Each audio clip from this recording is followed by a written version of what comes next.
व्यासाय भवनाशाय श्रीशाय गुणराशदे हृद्याय शुद्धविद्याय मध्वाय च नमो नमः। नौमिन्याय सुधादिकर्जरमुनीन् श्रीपादरत्सन्मणीन् व्यासार्यान् विविधागमाब्धिविहरान् श्रीवादिराजानपि वन्दे हंसवरान् रघुत्तमगुरून् वैदग्ध्यवारां निधीन् श्रीसत्यव्रतराघवेन्द्रमुनिपान् सद्बोधसध्यानपान् सत्याभिज्ञकराब्जोत्थान् पञ्चाशद्वर्षपूजकान् सत्यप्रमोदतीर्थार्यान् नौमिन्यार्यसुधारतान् शास्त्रेषु पारदृश्वानं शास्त्रज्ञेषु च वत्सलं दीनभक्तोद्धारकरं सत्यात्मानं गुरुं भजे। विद्यापीठविधातारं विद्यावारिधिचन्दिरं विद्यार्थिवत्सलं वन्दे महामहिमसद्गुरुं नारायणं सुरगुरुं जगदेकनाथं भक्तप्रियं सकललोकनमस्कृतं च त्रैगुण्यवर्जितमजं विभुमाद्यमीशं वन्दे भवघ्नममरासुरसिद्धवन्द्यं। नारायणं नमस्कृत्य नरं चैव नरोत्तमं देवीं सरस्वतीं व्यासं ततो जरमुदीरयेत्। नारायणार्य परिपूर्णगुणार्णवार्य विश्वोदरस्थितिलयो नियतिप्रदाय ज्ञानप्रदाय विबुधासुरसौख्यदुःखसत्कारणाय वितताय नमो नमस्ते। स्वस्त्यस्तु हरिः ओं हरिः ओं हरिः ओं।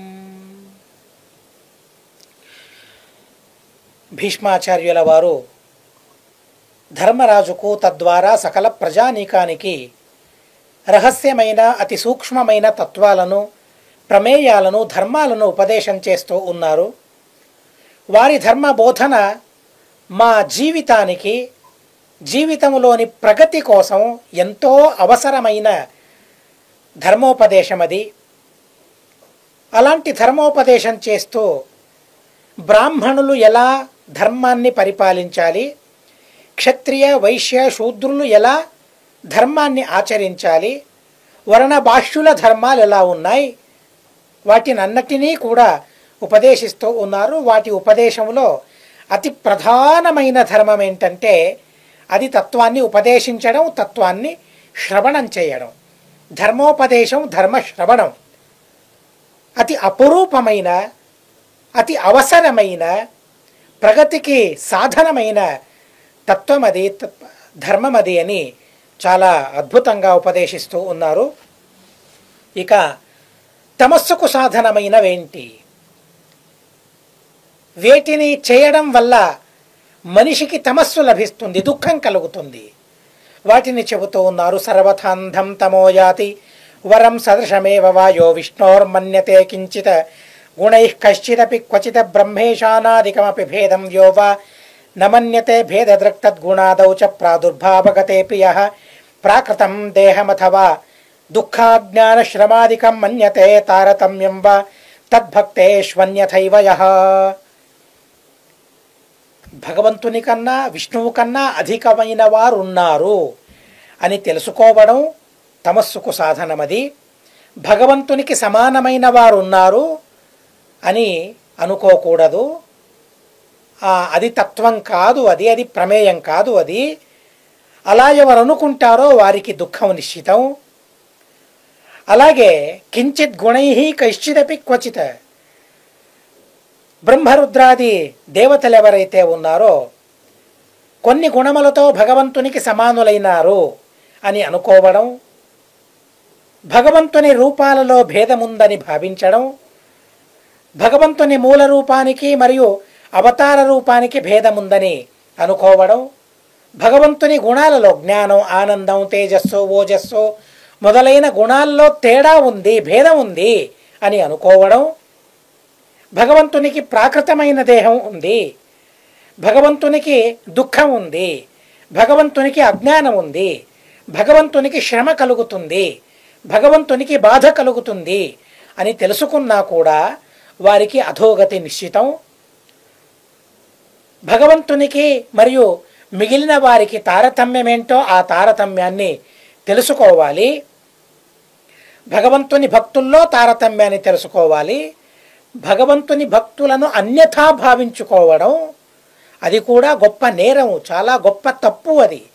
కనుక ప్రమాణం ఉన్నట్లయితేనే మనం వారిని వారు అని తెలుసుకోవాలి. అంటే ఉదాహరణకు అర్జునుడు ఉన్నాడు. అర్జునుడు ఎవరు అంటే అందరూ టక్కున చెప్పేస్తారు ఇంద్రుడు అర్జునుడు అని. ఎందుకని? ప్రమాణం ఉంది గనుక, శ్రీమదాచార్యుల వారు చెప్పారు గనుక, పురాణ ప్రమాణాలున్నాయి గనుక ఇంద్రుని అంశ అర్జునుడు అని మనం తెలుసుకోవడంలో తప్పు లేదు. అంతేకాదు, అలా తెలుసుకోవడం వల్ల మాకు సుఖం కూడా కలుగుతుంది, సద్గతి కూడా కలుగుతుంది. కానీ ఎవరో ఒకరున్నారు. ఉదాహరణకు నకుల సహదేవులు ఉన్నారు. నకుల సహదేవులు ఈ ఇంద్రుని అంశ కాదు, తను పురంధరుడు కాదు. అయినా ఆ నకుల సహదేవుడు లేక అభిమన్యు ఉన్నాడు, గొప్ప జీవితను, చాలా మంచివాడు, సద్గుణవంతుడు.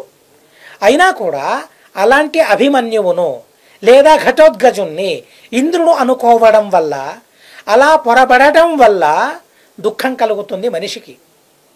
ఏ విషయంలో అయితే ప్రమాణాలు నిక్కచ్చిగా ఉన్నాయో, ప్రమాణాలలో వివాదం లేదో అలాంటి అంశావేశాలను మాత్రమే మనం తెలుసుకోవాలే తప్ప, ఏ విషయంలో వివాదముందో వివాదమున్న విషయాన్ని తెలుసుకోవడం వల్ల, అది అలాగే అని భావించడం వల్ల మనిషికి అధోగతి కలుగుతుంది. ఆచార్యుల వారు అంటూ ఉన్నారు, తద్భక్తేషు అన్యథైవ యః. భగవంతుని భక్తుల్లో తారతమ్యాన్ని తప్పుగా తెలుసుకోవడం వల్ల కూడా హాని జరుగుతుంది. దానికి ప్రాయశ్చిత్తం ఉండాలి, దానికి ప్రాయశ్చిత్తాన్ని అనుష్ఠానం చేయాలి. భగవంతుణ్ణి విచిత్రంగా ఆరాధించాలి. తను చేసింది తప్పు, తను అనుకున్న భావన తప్పు అని భగవంతుని ముందు విన్నవించుకోవాలి. కనుక ఈ అంశావేశావతారాల విషయంలో మాత్రం చాలా జాగ్రత్తగా ఉండాలి. శ్రీమదాచార్యుల వారు, టీకాకృత్పాదుల వారు ఏం చెప్పారో వాటిని మాత్రం మేము నిర్ధారణ చేసుకోవడం వల్ల సుఖంగా మేముంటాం. కనుక ఆ విషయంలో చాలా జాగ్రత్తగా ఉండాలి. ఎవరినో మరెవరినో ఎవరో అనుకోవడం చాలా తప్పు. దానివల్ల హాని జరుగుతుందని ఆచార్యుల వారు చెబుతూ ఉన్నారు. మనోవాక్తనుభర్యో వా తస్మిన్ తద్భక్తరేవ వా విరోధకృద్విష్మధీనాత్ అన్యత్ కించిదపి స్మరన్న. మనస్సు మరియు దేహం మరియు మాట, ఈ మూడింటితో భగవంతుణ్ణి నిరంతరం ఆరాధించాలి, కానీ విరోధించకూడదు. ఇలా మాట ఒకటి, శరీరం మరొకటి, మనసు మరొకలా ఉంటే అలా విరోధిస్తే తను మాత్రం సద్గతిని పొందడు. బయట దైహికంగా కృష్ణుణ్ణి పూజించడం, మానసికంగా భగవంతుణ్ణి నిందించడం, భగవంతునికి అప్రియమైన పనులను మన దేహంతో చేయడం, ఇలా త్రికరణ శుద్ధిపూర్వకంగా అని మనం అంటూ ఉంటాం. అంటే మనసులో దేన్ని చింతిస్తూ ఉంటామో దాన్నే మనం దేహంతో చేయాలి. అలాగే మాటలాడాలి.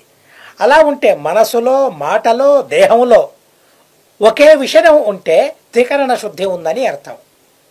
కానీ దేహంతో మాత్రం అర్చించడం, బయటికి మాత్రం అర్చించడం, మాటలతో నిందించడం, మనసులో మరొకటిని చింతించడం, ఇది త్రికరణ అశుద్ధి. ఇది 3 విధమైన కరణాలు. ఆ కరణాలలో అశుద్ధి ఉన్నట్లయితే తనకు మంచి జరగదు. భగవంతుణ్ణి విరోధించకూడదు, మరియు భగవంతుని భక్తుల్ని కూడా విరోధించకూడదు.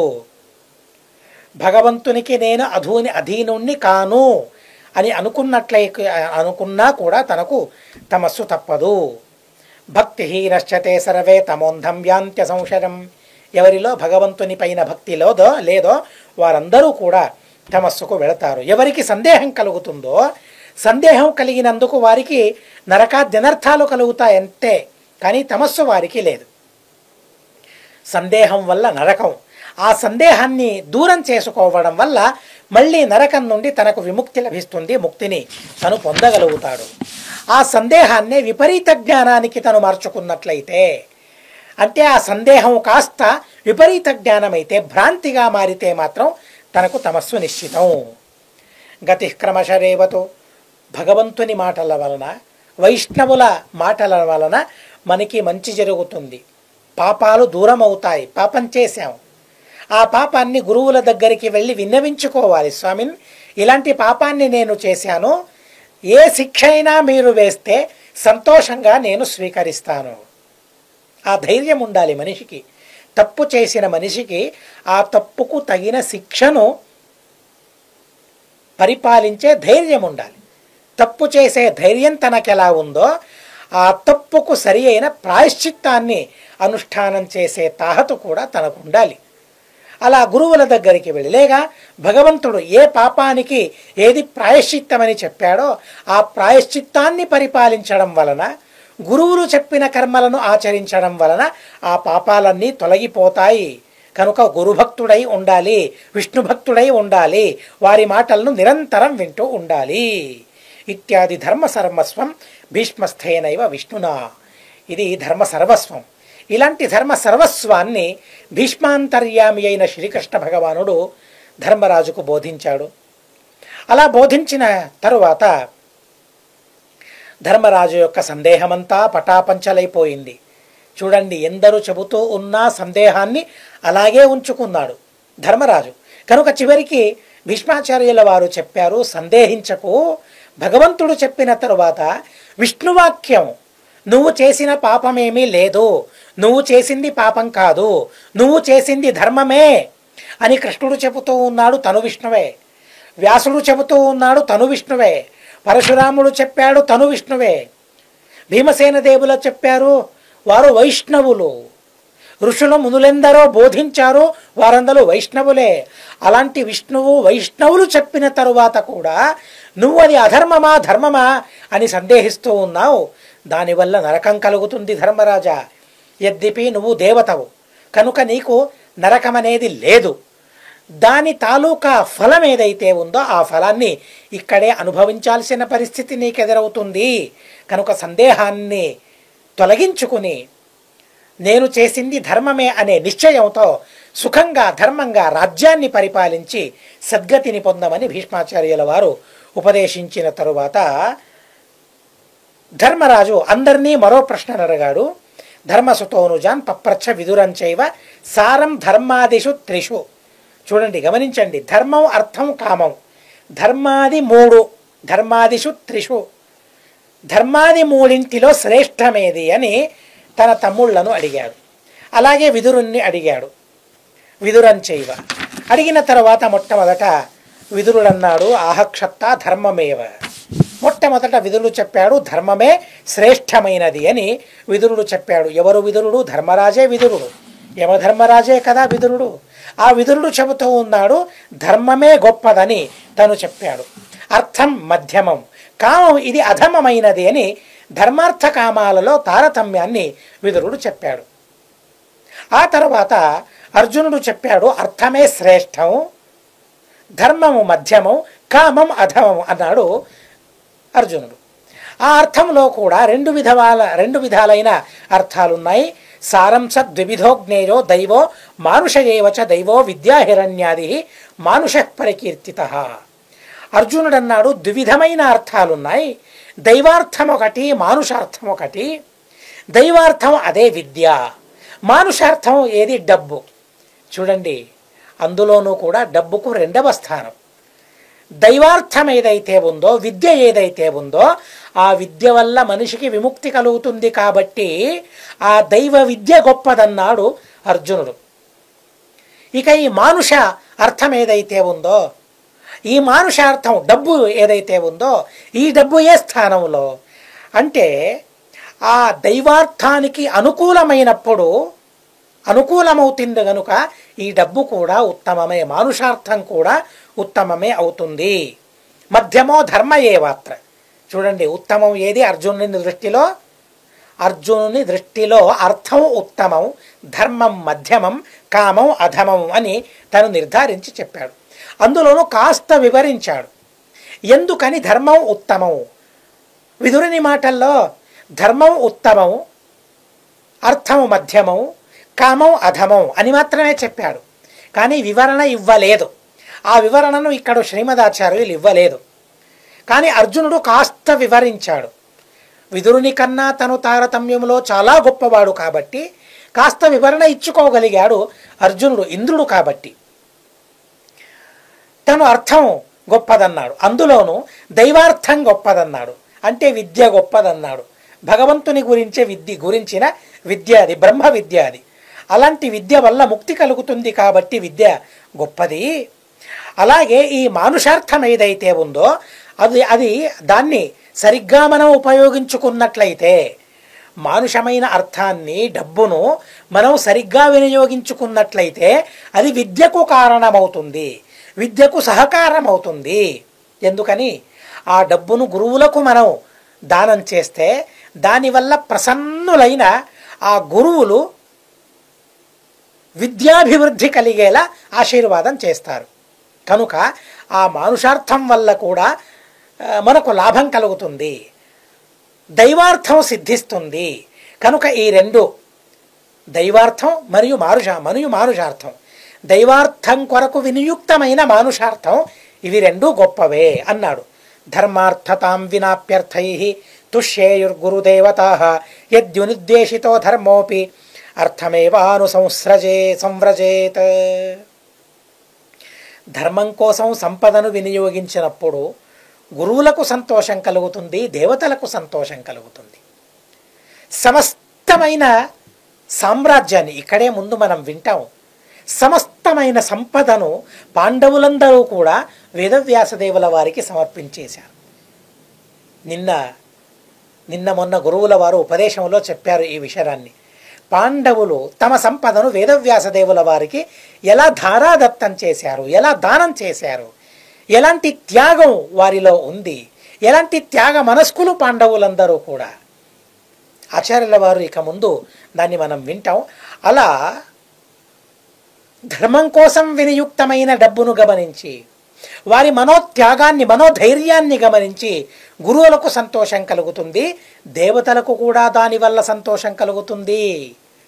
చూడండి, డబ్బును మనం ఎందుకోసం వినియోగిస్తూ ఉన్నాం? తిరగడానికి, అనుభవించడానికి, విధమైన విషయాలను అనుభవించడానికి మనం డబ్బును ఉపయోగిస్తూ ఉన్నాం. సుఖంగా ఉండకూడదు అని శాస్త్రం చెప్పలేదు, కానీ ధర్మానికి డబ్బును మొదట వినియోగించాలి. విహితమైన భోగాలను అనుభవించడంలో కూడా తప్పు లేదు, కానీ నిషిద్ధమైన భోగాల కోసం డబ్బును మనం వినియోగిస్తూ ఉన్నాం. దానివల్ల హాని కలుగుతుంది, జాగ్రత్తగా మనం ఉండాలి. ఆచార్యుల వారు హెచ్చరిస్తూ ఉన్నారు, అర్జునుడు కూడా హెచ్చరిస్తూ ఉన్నాడు. అర్థం గొప్పదని చెబుతూ నిషిద్ధమైన భోగానికి వినియుక్తమైన డబ్బు, ధనము, మానుషార్థం, దానివల్ల మనిషికి కీడు కలుగుతుంది. ధర్మానికి ఆ డబ్బును వినియోగిస్తే దానివల్ల విద్యాభివృద్ధి జరుగుతుంది. ఆ రెండూ అర్థాలు కూడా గొప్పవే అవుతాయి. ధర్మోప్యర్థమేవాను సంవ్రజేత. నిజమే, ధర్మం గొప్పదే, కానీ ఆ ధర్మం కూడా డబ్బును ఆధారించి కదా ఉంది. డబ్బు వల్ల కదా ఆ ధర్మాభివృద్ధి జరుగుతుంది. కనుక అర్థమే గొప్పదని తను చెప్పాడు అర్జునుడు. గురుతార్థగతైవ స్యాత్ కామోధస్థాద్ధి నిష్ఫల. కామం వల్ల ఏ విధమైన ఫలము లేదన్నారు వీరిరువురు కూడా, కనుక అది అధమం అన్నారు. అధమమైతే చతుర్విధ పురుషార్థాలని ఎందుకంటారు? వాటిని ఎందుకని అలా అధమమని తేల్చేశారు వారు? చాలా ఆశ్చర్యం కలుగుతుంది, చాలా ఆశ్చర్యం కలుగుతుంది. ఎందుకని అంతగా ఏరి పారేశారు? కరివేపాకును ఏరి పారేస్తామే అలా కామాన్ని ఏరి పారేశారు విదురుడు మరియు అర్జునుడు ఇద్దరు కూడా. కామం గురించి వారికి తెలియదా? చాలా గొప్ప దేవతలు. చూడండి, భగవంతుని ఆదేశం లేనట్లయితే, భగవంతుని ప్రేరణ లేనట్లయితే ఎలా మనిషిని అజ్ఞానం ఆవరిస్తుంది, అజ్ఞానం ఆక్రమిస్తుంది మనిషిని, వారికి తెలుసు. కామం గొప్పదని వారికి తెలుసు. అయినా కూడా ఈ సందర్భంలో ఆ జ్ఞానం తిరోధానమయ్యేలా భగవంతుడు చేశాడు. అలాంటి ప్రారబ్ధం వారికి, అజ్ఞానం వారిని ఆవరించింది వారి ప్రారబ్ధం వల్ల. కనుక కామం యొక్క గొప్పతనాన్ని వారు తెలుసుకోలేకపోయారు. విదురుడు ధర్మం గొప్పదన్నాడు, అర్జునుడు అర్థమే గొప్పదన్నాడు. కామం నిష్ఫలమైనందువలన అది సర్వథా అధమమన్నాడు. యమావత్ర విదాం శ్రేష్టవు. నకుల సహదేవులు కూడా చాలా గొప్పవాళ్లే, జ్ఞానులే, విజ్ఞానవంతులే. అయినా కూడా అర్జునుడు చెప్పిన విషయాన్ని వారు విన్నారు. విన్న తర్వాత అర్జునుడు చెప్పిన ఈ విషయము నాకు ఆ, మంచిది అనిపిస్తూ ఉంది, సమ్మతం అనిపిస్తుంది. కనుక ఆ నకుల సహదేవులు కూడా అర్థమే గొప్పదని చెప్పారు. అంటే విదురుని కన్నా అర్జునుని మాటల పైన వారికి అభిమానం ఎక్కువ. అది సకారణం అనిపించింది నకుల సహదేవులకు. కనుక అర్జునుని మార్గాన్నే వారు ఎన్నుకున్నారు. అర్జునుడు చెప్పినట్లే వారిరువురు కూడా చెప్పారు. అర్థమే గొప్పదన్నారు, ధర్మం మధ్యమం, కామం అధమం అన్నారు. ఆ తరువాత భీమసేన దేవుల వారి వంతు. చూడండి ఎంత గొప్పగా భీమసేన దేవుల వారు ఆలోచించగలిగారో. ఈ మధ్యలో నేను మాటను చెబుతాను. ఎన్నెన్నో విషయాలున్నాయి. వాటిని అన్నిటినీ నేను సంక్షిప్తంగా చెప్పాను. యద్యపి 250 కన్నా ఎక్కువ రోజులు మహాభారతాన్ని మనం వింటూ ఉన్నాం. అయినా కూడా ఎన్నో విషయాలను నేను సంక్షేపంగా చెప్పాను. వాటిలోని కొన్ని విషయాలను ఏదో ఒక రోజు, 2 రోజుల వరకు సెమినార్లా చేసి, కార్యాగారం చేసి, ఆ విషయాలను 2 గంటల వరకు 3 గంటల వరకు చెప్పాలని సంకల్పించుకున్నాను. గురువుల వారి ఆశీర్వాదం దానికి ఉండాలి, మీ అందరి అభిలాష తోడవ్వాలి. అంటే మాత్రమే సంకల్పం సంపూర్ణమవుతుంది. మీరందరూ కూడా సంకల్పించుకోవాలి. ఒకరి సంకల్పం వల్ల అది పూర్ణమవ్వదు. నిజమే, మా సంకల్పానికి గురువుల వారి అనుగ్రహం తోడవ్వాలి. అదే పెద్దది, అది పెనుబలం. అది అలాగే మీ అందరి సంకల్పం కూడా నా సంకల్పానికి తోడవ్వాలి.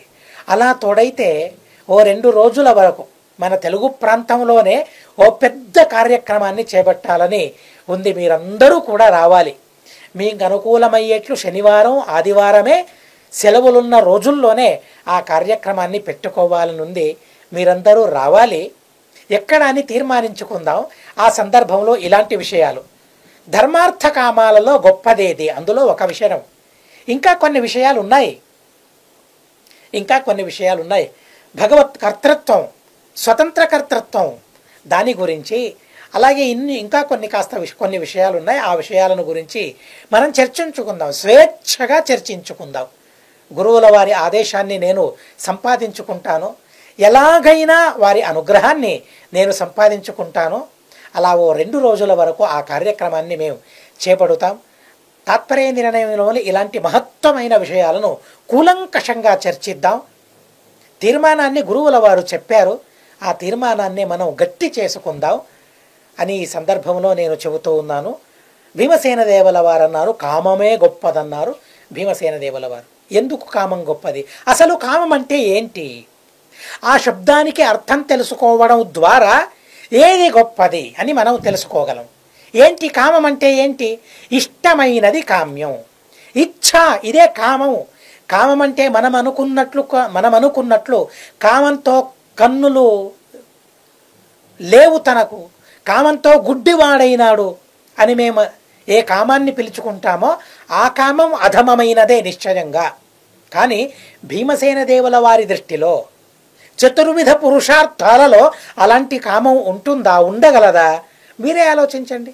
ధర్మార్థ కామ మోక్షాలలో ఏ కామం నింద్యమైనదో, ఏ కామం అధమమైనదో, ఏ కామం వల్ల మనిషి గుడ్డివాడవుతాడో, ఏ కామం వల్ల తనకు దుర్గతి లభిస్తుందో అలాంటి కామం చతుర్విధ పురుషార్థాలలో ఉండగలదా, చోటు చేసుకోగలదా, చోటును దక్కించుకోగలదా? అలాంటి కామం ససేమిరా, సాధ్యం కాదు. కనుక ఆ చతుర్విధ పురుషార్థాలలో ఉన్న కామమేంటి అంటే ఆ కామం అంటే భగవంతుడు కామం. కొన్ని సందర్భంలో ధర్మము కామమవుతుంది, అర్థము కామమవుతుంది. కామం అంటే ఇష్టమైనది, కామం అంటే ఇష్టము, కామం అంటే అపేక్ష, కామం అంటే అభిలాష. పురుషార్థాలన్నీ కూడా ఆ ముక్తికి సాధనమవుతాయి. కనుక పురుషార్థాలు పురుషార్థ సాధనమైనవి అన్నీ కూడా కామమే అనిపించుకుంటాయి. కనుక కామమే గొప్పది అని భీమసేన దేవుల వారు చెప్పారు. విజ్ఞాన భక్త్యాదికమప్యతీవ తత్సాధనం కామ బహిష్కృతం చేత్ న సాధనం స్యాత్ పరతో హి మోక్ష న సాధ్యతాం యాతి వినాహి కామాత్. జ్ఞానం, అలాగే భక్తి, వైరాగ్యం, ఇవన్నీ కూడా పురుషార్థానికి సాధనమైనాయి. అవన్నీ ఇష్టమే. భక్తి ఎవరికైనా అనిష్టమా? జ్ఞానం అనిష్టమా ఎవరికైనా? జ్ఞానం ఇష్టమే కదా అందరికీ, భక్తి కూడా ఇష్టమైనదే కదా. కనుక అవి ఇష్టమైనప్పుడే సాధనమవుతాయి. అవి ఇష్టం కానప్పుడు ఎలా సాధనం కాగలవు? అవి కామం కానప్పుడు, కామితం కానప్పుడు ఎలా సాధనం కాగలవు? కనుక శ్రేష్టమైన మోక్షం కూడా ఇష్టమైనందువలన ఆ మోక్షం మనకు కావాలి అని మనం అనుకుంటూ ఉన్నామే. ఏది ఇష్టం కాదో కావాలి అని కోరుకుంటామా? కావాలి, కోరిక ఇదే కదా కామం. మోక్షం మన కామం అవుతుంది. ఎప్పుడు కామం అవుతుంది? ఇష్టమైనందువలన అది కామం. ఇష్టమైనందువలన మోక్షం మనకు కావాలి. అది అనిష్టం అయితే ఎవరికైనా ఆ మోక్షం వల్ల లాభం ఉంటుందా? లేదు. కనుక కామమే గొప్పది. కామాలలో కూడా తారతమ్యం ఉంది. గొప్ప కామం భగవంతుడే. పరాత్పరోప్యాది పుమన్హరిశ్చ స్వస్వేతరేషామపి కామ్యయేవ అకామితో వాగ్గతిమేవ దద్యాత్ కామః పుమర్థో కిల దేవతేన. కనుక ఆ భగవంతుడే కామం. కనుక విష్ణు సహస్రనామములో భగవంతుణ్ణి కామః అని సంబోధించారు. కామః అని కొనియాడింది విష్ణు సహస్రనామం. కామః కామప్రదః, భగవంతుడే కామం, భగవంతుడు కామప్రదుడు అని విష్ణు సహస్రనామం కొనియాడింది. కనుక కామం చాలా గొప్పది. ఇచ్చైవ కామోస్తు తథాపి నైతామృతే చిత్వం ఘటకుడ్యవత్ స్యాత్ సారస్తతః సైవ కచ్చిదాత్మకాపి సాచేతన గూఢతనుస్సదైవ న ప్రశ్నయోగ్య పృథగేశ కామస్తేనైవ రాజన్ యది తారతమ్యం విచ్ఛస్యయంతే త్రివిధో హి వేద్య ధర్మార్థయుక్త పరమో మతోత్ర. ఈ కామంలో కూడా తారతమ్యం ఉంది. ఏంటి ఆ తారతమ్యం అంటే ధర్మం మరియు అర్థం ఈ రెండింటితో యుక్తమైనప్పుడు అది ఉత్తమమైన కామం అనిపిస్తుంది. ధర్మార్థాలకు అనుగుణమైన కామం ఉత్తమమైన కామం. ధర్మానికో లేక అర్థానికో ఒకటికి మాత్రమే అనుకూలమైన కామం అది మధ్యమమైన కామం. ధర్మానికి అర్థానికి అననుకూలమైనది, అనుకూలం కానిది కామం ఏదైతే ఉందో ధర్మానికి అనుకూలం కాదు ఆ కామం, అర్థానికి కూడా అనుకూలం కాదు. అలాంటి కామం అది అధమమైన కామం. కనుక తన బుద్ధి అనే మహిళతో అనురూపంగా స్వేచ్ఛగా మనిషి రమిస్తూ ఉండాలి అని వారు నిర్ణయం చేశారు. రాజన్న కామాద పరం శుభం హి పరోహి కామో హరిరేవయేన. భగవంతుడే ప్రశస్తమైన కామం అని భీమసేన దేవుల వారు చెప్పిన తరువాత ధర్మరాజు మోక్షమే గొప్పదన్నారు. అదేంటి? అడిగిన ప్రశ్న ఏంటి? చెబుతున్న సమాధానం ఏంటి?